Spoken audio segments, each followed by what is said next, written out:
अस्सलाम वालेकुम। कल से दूसरा टेस्ट मैच स्टार्ट होने जा रहा है और पहले टेस्ट मैच के बाद जितनी बमबारी पाकिस्तान के प्लेयरों के ऊपर हुई, पाकिस्तान टीम के ऊपर, मतलब कोचिंग स्टाफ के ऊपर, क्रिकेट बोर्ड के ऊपर, सिलेक्शन कमेटी के ऊपर जितनी बमबारी हुई, मैं समझता हूँ बमबारी भी शायद बहुत कम है इनके ऊपर। मतलब यानी वो रॉकेट लॉन्चर जो है वो फेंकने चाहिए थे, क्योंकि जिस तरीके से इनकी परफॉर्मेंस हुई थी, मतलब कोई भी एक्सपेक्ट नहीं कर रहा था कि पाकिस्तान टीम की परफॉर्मेंस इतनी मतलब इतनी नीचे चली जाएगी और बांग्लादेश जैसी टीम से भी आप हार जाएंगे। देखें, वाइट बॉल क्रिकेट से ना कहीं हमें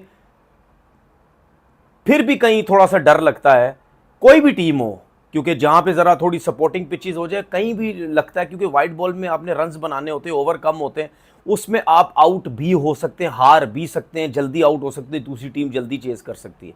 लेकिन टेस्ट क्रिकेट तो 5 दिन की क्रिकेट होती है भाई, उसमें जो टीम एक्सपीरियंस होती है वो गलतियां कम करती है, जो कि हमने बहुत की।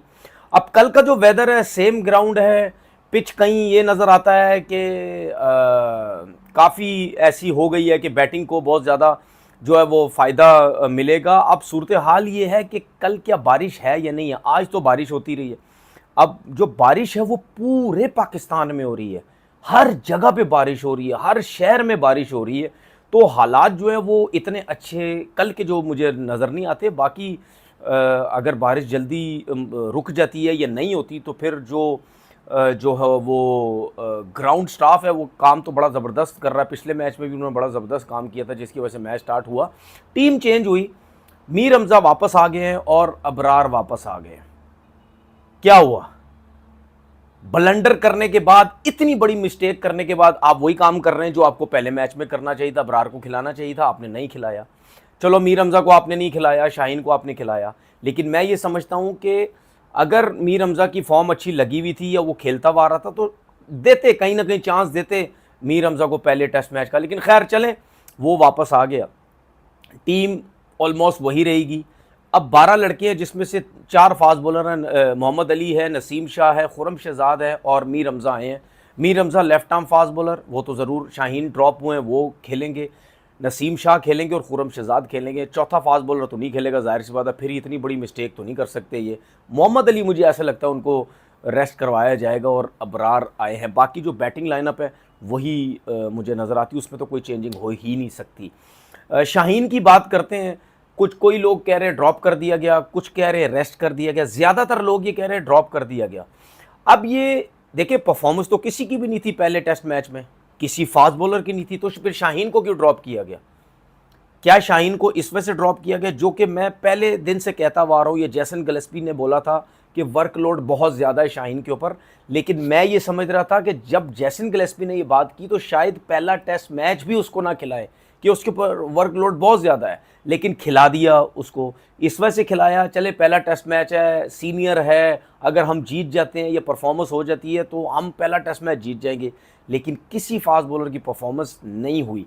शाहीन को जो मुझे ऐसा लगता है वो वर्कलोड की वजह से उनको जो है वो रेस्ट करवाया गया। अगर हम बॉलिंग की बात करें तो बॉलिंग किसी फास्ट बॉलर ने अच्छी नहीं की, ये नहीं हम कह सकते शाहीन ने बुरी की तो नसीम ने तो कमाल कर दिया, तो खुरम शहजाद ने तो आउटस्टैंडिंग कर दी, मतलब मोहम्मद अली ने तो बर्बादी फेर दी बंगालियों की।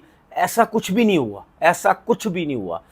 दूसरी बात ये, क्या वर्कलोड की वजह से रेस्ट करवाया गया है या शाहीन के एटीट्यूड की वजह से उसको टीम से ड्रॉप किया गया है कि यार अब इसको ड्रॉप करें? क्योंकि इसी टेस्ट मैच के दौरान आपने देखा कि शाहीन ने जो शान मसूद के कंधे पे हाथ रखा हुआ था, उसके ऊपर बहुत से लोगों ने बात की। अच्छा, मुझे ऐसा लगता है कि क्या उसने कंधा उठा के ऐसे फेंका है शान मसूद का? मुझे तो नहीं लगा, हल्का सा पीछे किया है। अब वो पीछे करने से क्या होगा, शायद उसको आगे ज़्यादा उसको लग रहा हो, लोड पड़ रहा हो, उसने थोड़ा सा पीछे कर दिया हो। मैं शाहीन की साइड नहीं ले रहा, ना मैं उसको सपोर्ट कर रहा हूँ। हो सकता है कि शायद उसने थोड़ा सा पीछे किया हो। जो बंदा किसी के अगर कंधे से हाथ उठाता है तो वो थोड़ा सा पीछे नहीं करेगा, वो यूँ उठा के पीछे कर देगा।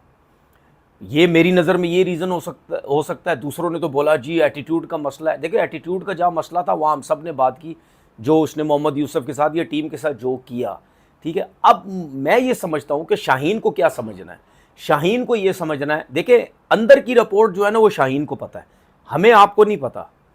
ठीक है, या जिन लोगों को वो बता सकता है उनको पता है कि शाहीन को ड्रॉप किया गया है या शाहीन को रेस्ट करवाया गया या शाहीन को एटीट्यूड की वजह से किया गया।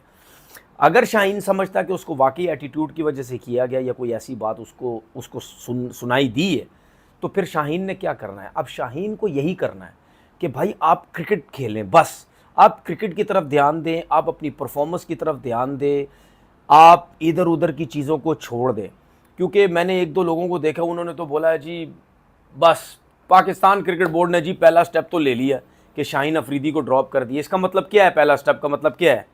कि बहुत अच्छा काम किया शाहीन को ड्रॉप करके। इसका मतलब आगे चल के भी और प्लेयर्स के साथ होगा क्या? और प्लेयर्स की परफॉर्मेंस नहीं हुई, क्या उनको ड्रॉप कर दिया जाएगा? तो लेट्स सी, देखते हैं आगे क्या होता है। लेकिन मैं शाहीन की बात कर रहा था। अब शाहीन जो है, मुझे पूरी उम्मीद है कि ये टेस्ट सीरीज जब इंग्लैंड के अगेंस्ट होगी दोबारा वापस आ जाएगा। हो सकता है शायद क्रिकेट बोर्ड ने ये भी मतलब रेस्ट भी करवाया हो कि चलो यार बेटा उनका हुआ है, अब ज़रा थोड़ा सा फैमिली को भी वो टाइम दे दे, जो कि ज़ाहिर सी बात है ज़रूरी भी होता है। तो हो सकता है शायद ये इस वजह से किया हो। लेकिन मतलब मेरा मशवरा शाहीन को ये है कि भाई अगर आपका एटीट्यूड या इन चीज़ों का प्रॉब्लम है और आपके पीछे पहले से अगर लगे हुए थे सब, जो आपके ऊपर इतनी सारी बातें हुई, जो प्रॉब्लम थे, तो उन चीज़ों को बेहतर करने की जो है वो कोशिश करो अगर आपने और क्रिकेट खेलनी है, ठीक है। क्योंकि मुझे अब कहीं ना कहीं ऐसा लगता है कि जिस लड़के का एटीट्यूड का प्रॉब्लम होगा या जो लड़का परफॉर्म नहीं करेगा, हो सकता है उसको टीम से ड्रॉप भी कर दिया जाए। और ये जो शाहीन के साथ हुआ है, ये सबके साथ होना चाहिए, ये बाबर के साथ भी होना चाहिए। अगर बाबर भी परफॉर्म नहीं करता बांग्लादेश के ख़िलाफ़ या इंग्लैंड की सीरीज़ के ख़िलाफ़, उसके बाद बाबर को भी, क्योंकि इंग्लैंड की सीरीज़ बड़ी है, उसमें शाहीन भी आ जाएगा वापस, उसमें सारे हमारे मेन प्लेयर भी खेलेंगे। लेकिन अगर इंग्लैंड की सीरीज़ में हमारे बड़े प्लेयरों ने परफॉर्म नहीं किया तो फिर सबको ड्रॉप होना चाहिए, ड्रॉप बनता है फिर सबका। फिर आपके जो यंगस्टर हैं, जो नए लड़के हैं, फिर आप जो है उनको चांसेस देंगे। तो ये जो सिलसिला है फिर ये सबके साथ जो है वो होना चाहिए। तो लेट्स सी, देखते हैं अब कल अगर टेस्ट मैच स्टार्ट होता है। पाकिस्तान के ऊपर प्रेशर तो बहुत है, इसमें कोई शक नहीं है, क्योंकि पहला मैच तो हार गए, दूसरा मैच भी मैं ये समझता हूँ पाकिस्तान की टीम अभी भी बांग्लादेश से तो अच्छी टीम है, बड़ी टीम है यार। और एक चीज़ और बोल दूँ मैं बाबर आजम की, बाबर आजम तीसरे नंबर से 9वें नंबर पे आ गए टेस्ट क्रिकेट के अंदर। और वैसे भी जब वो ऊपर के नंबर पे था, कुछ लोग कहते थे कि जी रैंकिंग क्या होती है, वो तो अपने लिए खेलता है अपने लिए। अब वही लोग रैंकिंग की बात करें, भाई क्यों रैंकिंग की बात कर रहे हो? जब आप लोग रैंकिंग की बात ही नहीं करते थे उस टाइम, जब ये ऊपर के नंबर पहले दूसरे पे था, उस टाइम तो सारे कहते थे अपने लिए खेलता, अपने लिए रैंकिंग कर दी, टीम को तो कोई फायदा नहीं हो रहा। तो फिर अभी भी आप लोगों को रैंकिंग की बात करने की ज़रूरत नहीं, अभी भी आप जो है वो खामोश हो जाए, ठीक है। लेकिन मुझे ये ज़रूर पता है कि बाबर आजम ऐसा प्लेयर है कि वो नीचे अगर रैंकिंग में आ गया है, वो नीचे से ज़रूर ऊपर आएगा, क्योंकि उसकी बैटिंग अच्छी है। एक आध जो है वो सिर्फ फॉर्म की ज़रूरत है, एक आध मैच में, एक आध इनिंग में रन्स करने की ज़रूरत है, जिसकी वजह से मैं समझता हूँ कि उसका जो कॉन्फिडेंस जो है वो ज़रूर जो है वो वापस आ जाएगा। मुझे उम्मीद है कि ये जो कल का टेस्ट मैच स्टार्ट होगा, अगर इसमें बाबर सेट हो गया, देखें आप ये देखें, अगर हम 50 ओवर के वर्ल्ड कप से देखें ना, जो इंडिया में हुआ, उधर से उसने 2-3 आई थिंक 50 रन की इनिंग खेली हुई है, जो कि हम ये समझते थे कि इसमें 100 किया, इसमें 100 किया। और उस वर्ल्ड कप में भी वो मतलब बॉलर उसको आउट नहीं कर रहा, वो गलतियों से, अपनी मिस्टेक से वो जो है वो आउट हो रहा है। यही सिलसिला इसके साथ चलता जा रहा है। तो लेट्स सी, हम उम्मीद कर सकते हैं कि जो है वो बाबर जो है इस फॉर्म में वापस आए, क्योंकि जाहिर सी बात है सब लोग उसको देखना चाहते हैं, इसमें कोई शक नहीं है। और वो भी ये चाहता है कि मैं जो है वो रन्स करूं। उम्मीद करते हैं कि जी कल जब टेस्ट मैच स्टार्ट हो, जल्दी हो जाए, टाइम पे हो जाए और मैच देखने को मिले। अपना बहुत बहुत ख्याल रखिएगा। अल्लाह हाफिज़।